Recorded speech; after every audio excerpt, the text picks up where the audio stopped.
কণ্ঠশিল্পী ৰূপাংকিতাৰ অলংকিতাই এটা ফেচবুকত পোষ্ট দি লিখিছে যে আপোনজনৰ বিশেষ দিনটোত নানাচি কেনেকৈ থাকিম, সেয়েহে মনৰ উলাহতে এপাক নাচি দিলো।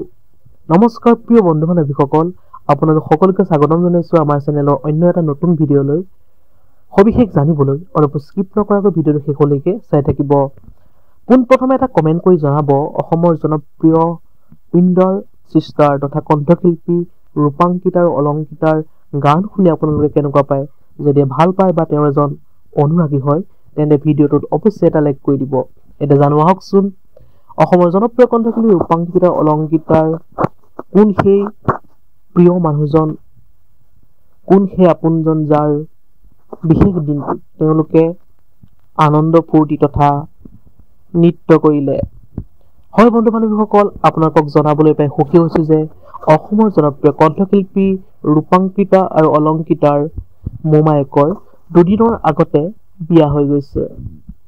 সেয়েহে উক্ত অনুষ্ঠানত অসমৰ জনপ্ৰিয় উইণ্ডাৰ চিষ্টাৰ তথা কণ্ঠশিল্পী ৰূপাংকিতাৰ অলংকিতাই ফেচবুকত এটা পোষ্ট শ্বেয়াৰ কৰি লিখিছে যে যিটো মামাৰ বিয়াত কঁকাল ভাঙি নাছিলোঁ।